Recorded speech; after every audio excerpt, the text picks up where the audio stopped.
Hey there, and welcome to the Contentment Creator Podcast, the show designed especially for creative entrepreneurs just like you who are committed to a beautiful life that's rooted in courage and contentment, and that's blooming with creativity and prosperity. I'm your host, Ellen Browen, a certified life coach, a singer, a mother, and a lover of alliteration, dogs, and deep conversation. This show is designed to become a part of your daily routine to help you, fellow contentment creator, dig deep to clarify your life vision, catalyze your creative flow, and fuel your entrepreneurial fire in just a few inspiring minutes each day. Each Wednesday, we talk about community, and this week we're exploring burnout recovery and business rebirth. Today's episode is all about untethering from business relationships that no longer align with your vision. There's a quiet grief in entrepreneurship that doesn't get talked about nearly enough. It's not the failed launch. It's not the dry season of sales. It's not the rebrand that cost too much and converted too little. It's the moment you realize you've outgrown someone you built part of your business life with. A collaborator, a mentor, a peer, a friend, someone who was once in your inner circle and now feels more like a tether. You still respect them. You still care. There may be no drama, no fight, no betrayal, just a dissonance you can't unfeel. You leave the Zoom call feeling drained. You scroll past their updates with a twinge of irritation or confusion. You find yourself filtering your truth to keep the peace. And the most tender part, you remember a time when it used to feel like alignment, when you were both dreaming, building, believing together. But now, the shape of your business and the shape of yourself has changed, and you're still in a connection that no longer reflects who you are or where you're going. That's what we're talking about today. Not conflict, not cancellation, but the soft, courageous act of untethering, when the relationship is no longer the container that supports your growth.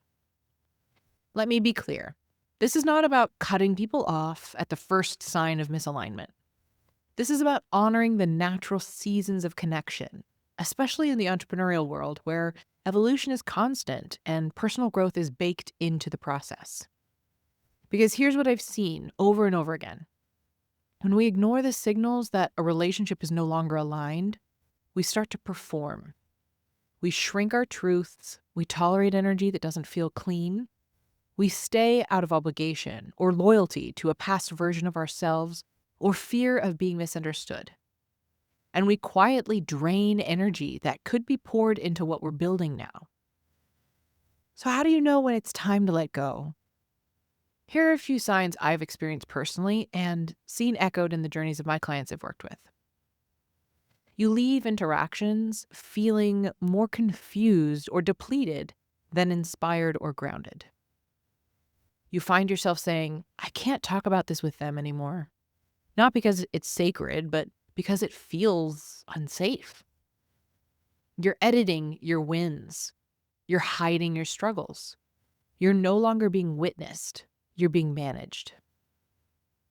You're pouring more energy into maintaining the connection than into co-creating with it.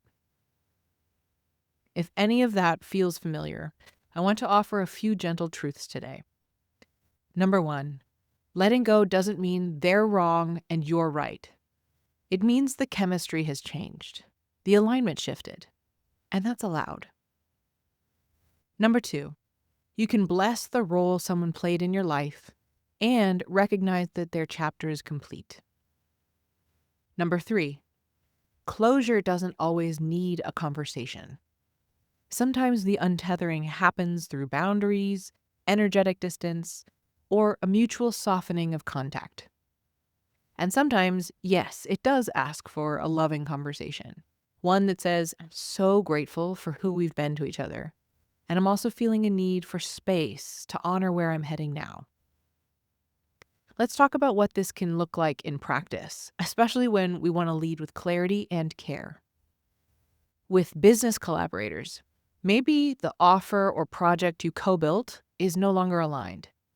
That doesn't mean it wasn't beautiful. It just means you're honoring your integrity by stepping away. Create a clean close. Outline next steps, express your gratitude, and give space for both parties to move forward. With mentors or coaches, sometimes the very person who helped you grow starts to feel like a ceiling. If the dynamic no longer supports your sovereignty, it's okay to lovingly release the container. You don't owe eternal loyalty. You owe truth to your current self. With entrepreneurial friendships, this one is the trickiest. These are the Voxer threads, the Zoom wine nights, the I'll promo yours if you promo mine dynamics. When the friendship becomes more about transaction than truth, or when your visions start to pull in different directions, it's okay to let it shift.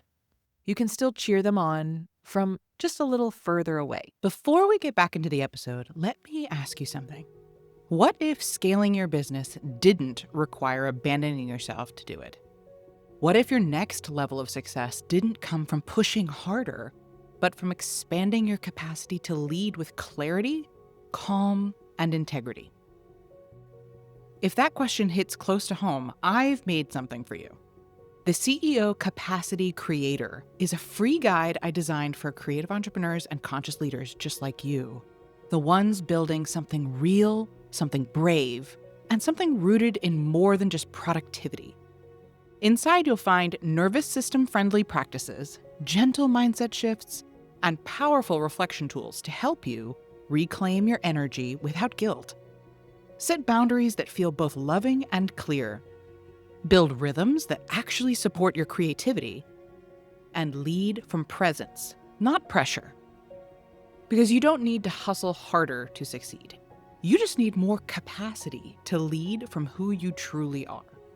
You can grab it now at ellenbrowencoaching.kit.com/CEO Capacity Creator, or just click the link in the show notes.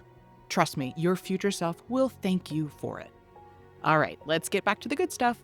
And just because I know the heartache that can come with this, yes, you might feel guilty. Yes, you might worry they'll take it personally. And yes, it might feel easier to ghost or ignore than to name the shift. But when you choose aligned clarity over quiet resentment, you preserve the integrity of what was, and you make room for what's next. Here's what I believe. You don't have to make someone a villain to step away. You don't have to demonize your past to honor your present. You can say, I love what we built. I honor what we shared. And I'm walking a different path now, with gratitude and peace. And you can trust that anyone who's meant to walk with you in this next chapter will meet you on that path with the same grace. So if you're holding a relationship in your business life that feels heavy or forced or quietly misaligned, let today be a moment of reflection. Ask yourself, what am I afraid will happen if I let this go? What might happen if I no longer needed to hold this? What version of me is this relationship tethered to? And who am I becoming now? You get to grow. You get to shift. You get to release with love. And when you do, you'll feel it.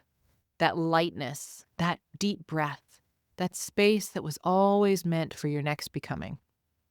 You're doing it right, especially when it's tender. Thank you for being here with me today. Join me here tomorrow to transform how you build discipline without urgency or deadlines. If you enjoyed today's episode, please share the love by sending it to someone you know it would support and by leaving reviews and comments. It would truly mean the world to me to hear from you and to support those you care about.